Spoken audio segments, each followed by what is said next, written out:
যাদের মেরুদণ্ড প্লাস্টিকের তারাই সব বানায়, যাদের মেরুদণ্ড ক্যালসিয়ামের, হাড়ের, রক্ত মাংসের, তাদের সব বানানোর প্রয়োজন। নিজের গালে কেউ নিজে থাপ্পড় মারে, আর জিঘর প্রসঙ্গ আনা মানে তো নিজের গালে নিজে থাপ্পড় মারা। রাজা ধন চড়াবেন, ধন বিলাবেন, কে কুড়াবেন না রানীমা, সেরকম রানীমা ধন বিলাবেন আর কুড়াবেন কে? যাদের টাকা তারা।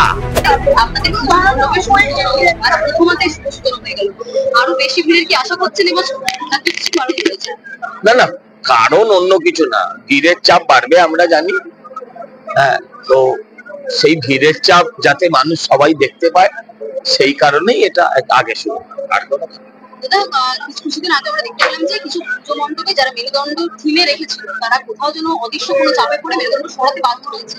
এর পেছনে কি যাদের মেরুদণ্ড প্লাস্টিকের তারাই সব বানায়, যাদের মেরুদণ্ড ক্যালসিয়ামের, হাড়ের, রক্ত মাংসের, তাদের সব বানানোর প্রয়োজন। বানিয়েও ছিল, হারিয়েও গেল, তো বানালি কেন বাবা? রাজ্যের মুখ্যমন্ত্রী বিভিন্ন জায়গায় আর কে মেরুদণ্ড গায়েব করলো?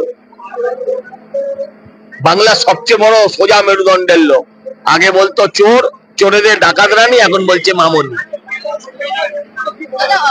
মুখ্যমন্ত্রী বিভিন্ন জায়গায় যাচ্ছেন উদ্বোধনের জন্য পুজো মণ্ডপগুলিতে, এবং সেখানে গিয়ে কোথাও তিনি আর্যিকর প্রসঙ্গটা আনছেন না, কিংবা নিজের গালে কেউ নিজে থাপ্পড় মারে, নিজের গালে কেউ নিজে থাপ্পড় মারে। তুমি কি চাও বলো বোন, যে উনি নিজের গালে নিজে থাপ্পড় মারুক? আর্যিকর প্রসঙ্গ আনা মানে তো নিজের গালে নিজে থাপ্পড় মারা। সে কে?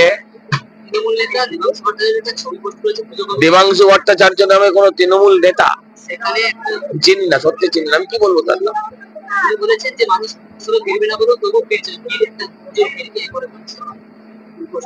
আরে ভাই, আমি একটা কথা বোঝাই, এবারে উৎসব হবে, কে বলছে হবে? প্রতিবাদের উৎসব হবে, প্রতি পাড়ায় পাড়ায় হবে, প্রতি গলিতে গলিতে হবে প্রতিবাদের উৎসব। পুষ্পাঞ্জলির মন্ত্রে আরো দুটো শব্দ যোগ হবে, অভয়ার বিচার চাই। সন্তোষ মিত্র স্কোয়ারে নয়, সন্তোষ মিত্র স্কোয়ারে, কলেজ স্কোয়ারে, মার্কাস স্কোয়ারে, হ্যাঁ, যত স্কোয়ার, ফোরড, রাস্তা যা আছে, বাগানে, হ্যাঁ, সব জায়গায় উঠবে। এমন কোন জায়গা থাকবে না যেখানে উঠবে না, সব পাড়ায় উঠবে।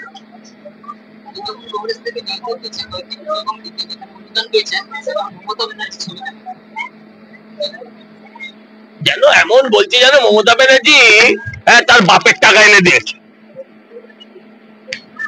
জনগণের টাকা জনগণকে দিচ্ছেন। আগে আমরা ছোটবেলায় এটা কথাটা খুব চালু ছিল যে রাজা ধন চড়াবেন, ধন বিলাবেন, কে কুড়াবেন না রানীমা, সেরকম রানীমা ধন বিলাবেন আর কুড়াবেন কে? যাদের টাকা তারা। হ্যাঁ, তাতে আবার লাপালাপ। বাংলা হান্টের আরো খবর দেখতে নজর রাখুন। বাংলা খবর মানেই বাংলা হান্ট।